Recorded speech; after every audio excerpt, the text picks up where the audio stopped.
Hello दोस्तों, मैं गुंजन राजपूत सफ़र तय कर रही हूँ कहानियों का। और इस सफ़र की आज की कहानी है सावन का स्वागत। दोस्तों, इस कहानी को सुनाने के बाद कहानी से संबंधित मैं एक प्रश्न पूछने वाली हूँ। उम्मीद है आप अपनी राय जरूर देंगे, उस प्रश्न का जवाब अपने अनुसार जरूर बताएंगे। चलिए कहानी शुरू करते हैं। पूरे घर में शादी की तैयारियों की वजह से शोर मचा हुआ था। जिसको देखो वही सबसे ज्यादा व्यस्त नजर आ रहा था। बापू गांव के आदमियों के संग बैठकर अपनी बिटिया की शादी में करने वाले खर्चों को बड़ी शान से गिनवा रहे थे और साथ में अपनी मूछों को ताव देते हुए अपने होने वाले जमाई के गुण गा रहे थे। आसपास बैठे लोगों की नजरों में भी जैसे बापू की इज्जत और बढ़ गई थी। सब बस यही सोच रहे थे कि कैसे इतना अच्छा रिश्ता ढूंढ लिया लाल बाबू ने अपनी सुमन के लिए।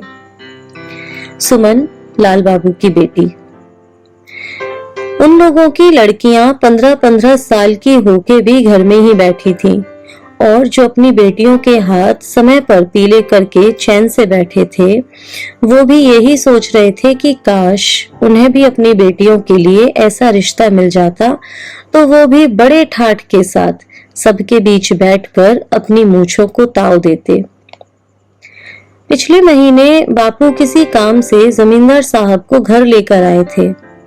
उन्होंने घर आकर जब 11 साल की सुमन को देखा तो विवाह का प्रस्ताव रखा। ये सुन बापू की तो खुशी का ठिकाना ही न रहा। वो सोचने लगे कि मन ही मन में मैं जो इच्छा करके जमींदार साहब को लाया था, वो इच्छा अपने आप ही पूरी हो गई। अम्मा ने मना भी किया, पर बापू के सामने किसकी चलती है, तो अम्मा को मूक बनकर बापू की बात माननी पड़ी। और फिर अम्मा शादी की तैयारियों में लग गई। सुमन को बताया कि उसकी शादी है, तो मासूम सी सुमन के पूछने पर कि अम्मा शादी का मतलब, अम्मा ने उसके बनाए गुड्डे गुड़ियों को उसके हाथ में रखा और कहा, जैसे तू अपने गुड्डा गुड़िया की शादी करती है ना मेरी लाडो, वैसे ही अब तेरी शादी होगी। तेरा गुड्डा तुझे ले जाएगा। सुमन बड़ी खुश हो गई। सुमन अपनी शादी के लिए जब घर में आता नया सामान देखती तो मन ही मन बड़ी खुश होती और अपनी गुड़िया से कहती, देख गुड़िया, अब मेरी भी शादी हो रही है। अपने लिए आने वाली साड़ियां सुमन को फ्रॉक से ज्यादा अच्छी लगती। अम्मा अम्मा, ये साड़ी ना बहुत लंबी है, तू काट दे, मैं कैसे पहनूंगी इसे। सुमन की इस बात पर अम्मा कहती, बिटिया ये तो ऐसे ही पूरी पहननी पड़ती है, देख मेरी साड़ी कितनी लंबी है, तू भी पहन लेगी। अम्मा, क्या मेरा गुड्डा मुझे साड़ी पहनाएगा? मासूम सी सुमन हकीकत में बस इसे गुड़िया गुड्डे का खेल समझती और ऐसे नादान सवाल करती। मंडप में जमींदार साहब बैठे हुए थे। पंडित जी ने मंत्रों को पढ़कर सुमन को लाने को कहा। कुछ देर बाद सुमन को मंडप में बैठा दिया गया और मंत्रों के बीच सुमन और राम बाबू, जो जमींदार साहब के बेटे थे, का विवाह संपन्न हुआ। विवाह के बाद जब सुमन अपने ससुराल पहुंची तो घर देखकर मन ही मन मुस्कुराने लगी। अपने लंबे से घूंघट के नीचे से सुमन अपनी गुड़िया और गुड्डे को रखने की जगह खोज रही थी। सुमन को अभी तक समझ नहीं आया कि उसका गुड्डा कहाँ है। नादान सुमन 52 साल के राम बाबू को अपना गुड्डा नहीं मान पा रही थी। घर पर राम बाबू की पहली पत्नी सुजाता देवी ने दोनों का स्वागत किया और उनको उनके कमरे में पहुंचाया। कमरे में पहुंच के राम बाबू ने सुमन को अपना लंबा घूंघट हटाने को कहा तो सुमन ने अपना घूंघट हटा के अपने गुड्डे से मिलने का आग्रह किया। सुमन ने कहा, बाबूजी मेरा गुड्डा कहाँ है? राम बाबू उसकी बात सुनकर बोले, कौन गुड्डा लड़की? बाबूजी मेरा गुड्डा, जो मुझे यहाँ लेकर आया है। राम बाबू को उसकी बात सुनकर थोड़ा गुस्सा सा आया। बोले, तुझे यहाँ मैं लाया हूँ लड़की। सुमन बार बार अपने गुड्डे से मिलने की जिद करने लगी तो राम बाबू का दिमाग खराब हो गया और उसने सुमन के गाल पर एक जोरदार थप्पड़ मारकर अपने पति होने का पहला धर्म निभाया। सुमन को रोता हुआ उसके कमरे में छोड़कर राम बाबू सुजाता के कमरे में जाकर सो गया। अब तो मानो ये किस्सा रोज का हो गया। पूरे दिन सुमन सुजाता के इशारों पर यहाँ से वहां नाचती रहती। सुजाता दिन में सुमन से पूरे घर की साफ सफाई करवाती और कोई गलती हो जाती तो कभी कभी अपना गुस्सा कम करने को उसे कुछ थप्पड़ मार देती और रात में सुमन को सजा धजा कर दुल्हन बनाकर उसे उसके कमरे में बिठा देती, जिससे राम बाबू सुजाता से खुश होकर उसे कुछ इनाम में दे दे। राम बाबू को शायद अपनी गलती का एहसास था कि उन्होंने गलत लड़की से शादी कर ली है, इसे तो कुछ सिखाया ही नहीं है। इसी गलती को सुधारने को राम बाबू एक दिन सुमन को उसके घर छोड़ आए और साथ में उसके बापू को भला बुरा भी सुना आए। बापू ने राम बाबू से बड़ी मिन्नतें की, बड़े हाथ पैर जोड़े कि ऐसा ना करें, पर राम बाबू को सुमन में कोई दिलचस्पी नहीं थी, तो उन्होंने बापू की एक न सुनी और सुमन अपने घर पर रहने लगी। सुमन कुछ ही दिनों में बदल सी गई थी। जो सुमन पूरे दिन अपने गुड़िया गुड्डे के साथ खेलती थी, अब वो घर में चुपचाप अम्मा का हाथ बटाती। बापू को सुमन को देखकर गुस्सा आता तो अम्मा के कहने पर अब सुमन बापू के पास ही नहीं जाती। बेचारी 11 साल की सुमन मानो मन ही मन बहुत बड़ी हो गई थी। अगले दिन से सावन शुरू हो रहे थे। रात में सोने से पहले अम्मा ने सुमन को सुबह जल्दी उठकर पूजा करने को कहा। सुमन अगली सुबह उठकर पूजा करके फिर घर के कामों में लग गई। अम्मा को अपनी लाड़ों पर तरस आने लगा।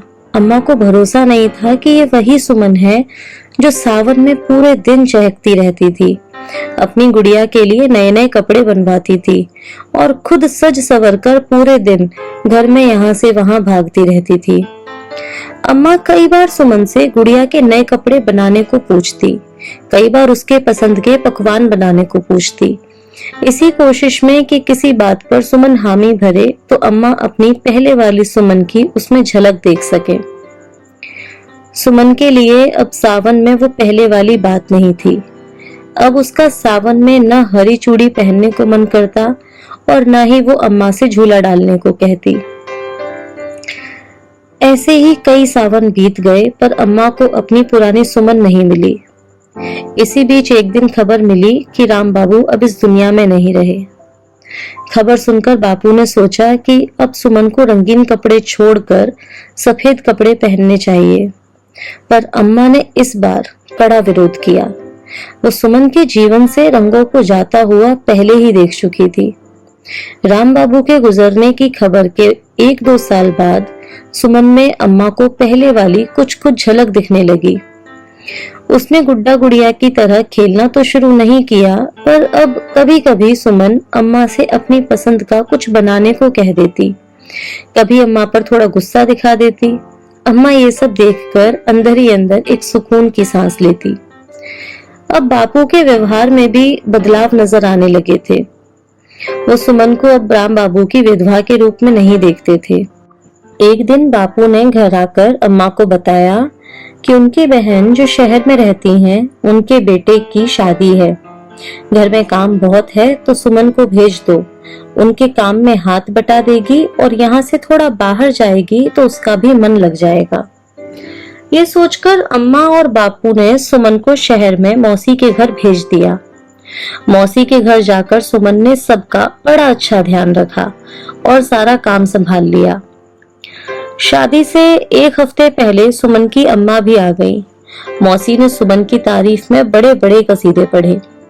मौसी ने अम्मा को बताया कि सागर का एक दोस्त है, उसकी माँ ने सुमन को जब से देखा है तब से उसे अपने घर की बहू बनाने की रट लगा रखी है।